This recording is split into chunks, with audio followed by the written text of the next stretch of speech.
శ్రీమాత్రే నమ. జయ గురు దత్తాత్రేయ నమ. ఈ వీడియోలో మనం కర్కాటక రాశి వారికి ఆగస్టు 1వ తారీఖు నుంచి 15వ తారీఖు మధ్యలో జరగబోయే వార ఫలాలు పరిశీలిద్దాం.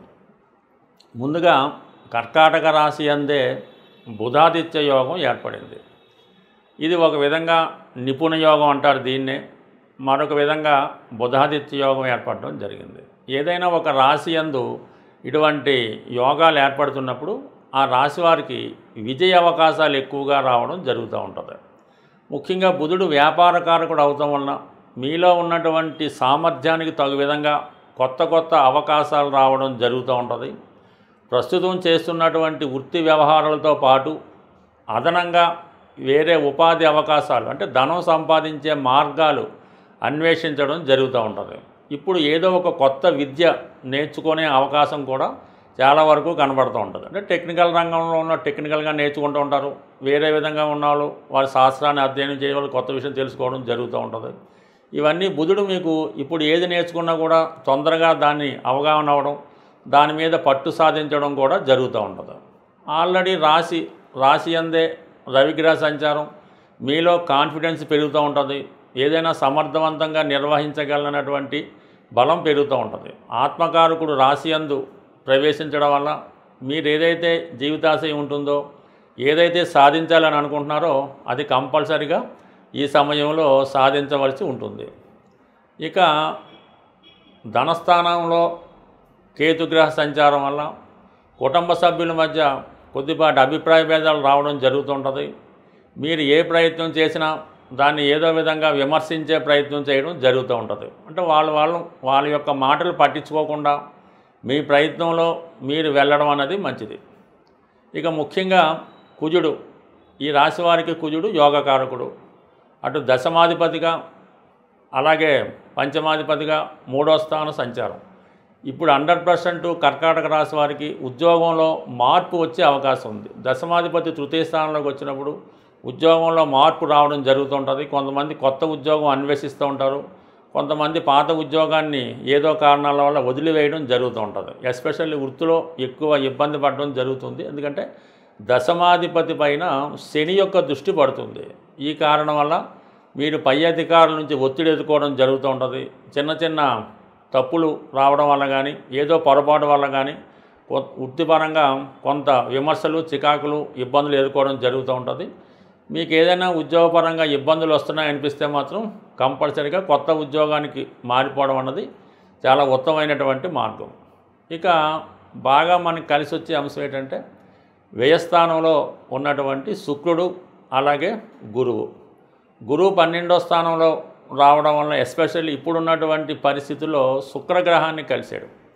శుక్రుడు మీకు చతుర్థ లాభాధిపతిగా ఉన్నాడు. అంటే చతుర్థాధిపతి వ్యయంలోకి రావడం, గురువు 12లోకి రావడం, ఇవన్నీ కూడా మీరు ఈ పక్షంలో మీ సొంత అవసరాలకు, గృహ అవసరాలకు ఏదైనా ఒక వాహనం కొనే ప్రయత్నం చేయడం కానీ, లేదంటే ఒక సొంత గృహాన్ని కొనుక్కునే ప్రయత్నం కానీ చేయడం జరుగుతూ ఉంటుంది. కొంతమంది గృహానికి అవసరమైనటువంటి ఆధునిక వస్తువులు ఇటువంటివన్నీ కొనడం జరుగుతూ ఉంటుంది. గృహాన్ని రిపేర్ చేస్తారు, వాహనాన్ని రిపేర్ చేస్తూ ఉంటారు. ఏదైనా మొత్తం మీద స్వతంత్రంగా కొన్ని ఖర్చులు పెట్టడం జరుగుతూ ఉంటుంది. అలాగే కొన్ని లగ్జరీ ఖర్చులు కూడా ఈ సమయంలో పెట్టడం జరుగుతూ ఉంటుంది. అంటే గురువు యొక్క 12వ స్థాన స్థితి వల్ల ఏంటంటే పుణ్య కార్యక్రమాల్లో పాల్గొంటారు. ఏదైనా పుణ్యక్షేత్రాన్ని దర్శించే అవకాశం ఉంటుంది. ముఖ్యంగా సంతానం కొరకు ఆశించే దంపతులు ఈ సమయంలో మీరు ఏదైనా వైద్య విధానం ద్వారా సంతానాన్ని పొందాలనుకునే వారికి ఇది కంపల్సరీగా ఒక మంచి అవకాశం అన్నమాట. సో అలాగే మీ విద్య ఏదైనా మధ్యలో ఆగిపోయి ఉంటే ఆ విద్య కంప్లీట్ చేయడానికి కూడా ఇది తగు విధాన సమయంగా భావించి మీరు ఏదైనా గతంలో కొంత మధ్యలో ఆపేసి ఉన్నా, ఏదైనా కొత్త విద్య నేర్చుకోవాలన్నా, పిహెచ్డి లాంటి డిగ్రీలు కంప్లీట్ చేయాలన్నా ఇది చాలా వరకు అనుకూలంగా ఉంటుంది. ఏదైనా 2 శుభగ్రహాలు వ్యయంలో ఉన్నప్పుడు మీ యొక్క ఏ అవసరానికైనా ఎవరో ఒకరు ఆర్థిక పరంగా సహకరిస్తారు.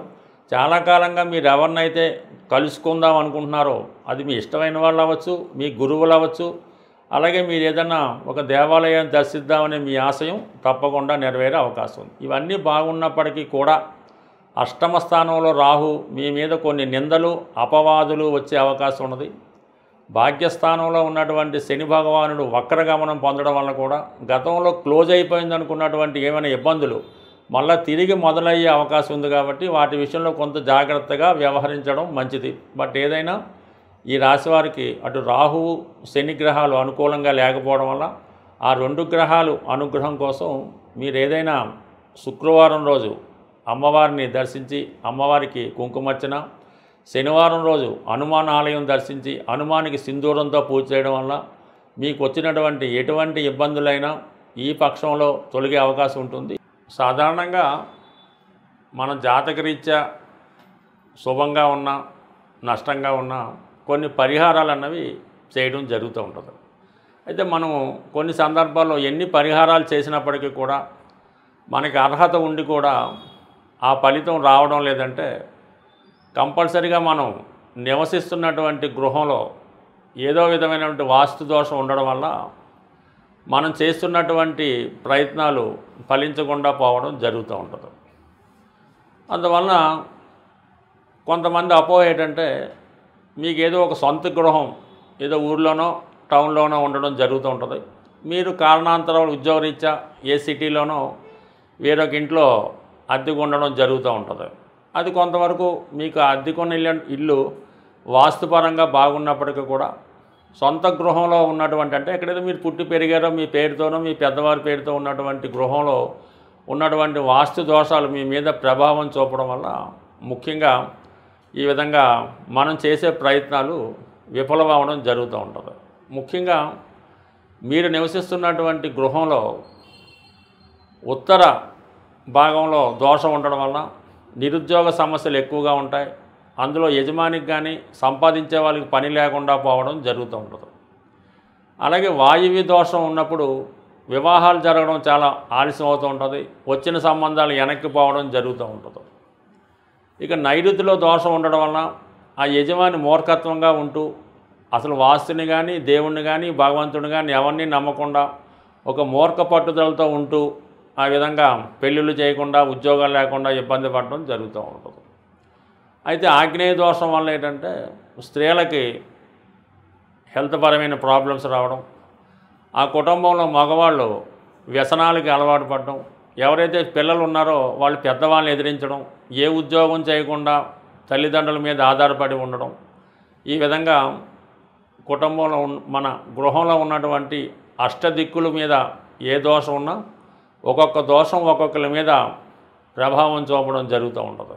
ఈశాన్య దోషం వల్ల పెద్ద సంతానం, ఆగ్నేయం వల్ల ద్వితీయ సంతానం, వాయువు వల్ల తృతీయ సంతానం, నైరుతి ఫాల్ట్ ఉంటే మొత్తం అందరి మీద ప్రభావం చూపడం జరుగుతుంటుంది. కాబట్టి అంటే మీకు ఎన్నిళ్ళున్నా ఎక్కడున్నా ఆ ప్రభావం మీ మీద పడుతుంది. ముఖ్యంగా అమ్మాయిలకి స్త్రీలకి పెళ్ళైనా కూడా వారి పుట్టింటి వారి యొక్క వాస్తు దోషం మీ మీద ఉంటుంది. కాబట్టి ముందుగా అంటే మనం ఎన్ని ప్రయత్నాలు చేసినా ఫలితం రావట్లేదు, వివాహమై 7-8 సంవత్సరాలు అయింది, సంతానం కలగడం లేదు, ఇటువంటి దీర్ఘకాలిక సమస్యలు ఉన్నవాళ్ళు కంపల్సరిగా ఒకసారి మీ గృహాన్ని, మీ పెద్దల గృహాన్ని, మీ పుట్టింటి వారి గృహాన్ని చక్కగా పరిశీలించుకుంటే అంటే మీతో పాటు మిగతా వారిని కూడా బాగు చేయడం కానీ వారిని మంచి మార్గంలో పెట్టడం కానీ జరుగుతూ ఉంటుంది. అయితే ఏదైనా చిన్న చిన్న చిట్కాల వల్ల వాస్తు యంత్రం పెట్టినంత మాత్రాన మీ గృహంలో ఉన్నటువంటి వాస్తు దోషం అనేది ఎట్టి పరిస్థితులు కూడా తొలగదు.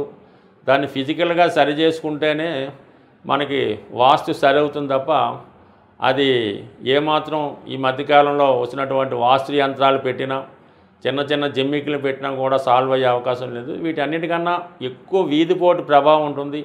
వీధిపోటు ఏ దిక్కు నుంచి వచ్చినా ఆ గృహంలో ఉన్న వాళ్ళకి ఏదో విధమైన సడన్గా జరిగే సంఘటనలు జరుగుతుంటాయి. కాబట్టి కంపల్సరిగా మనం బాగుపడాలనుకుంటే కంపల్సరిగా వాస్తుని సరి చేసుకోండి.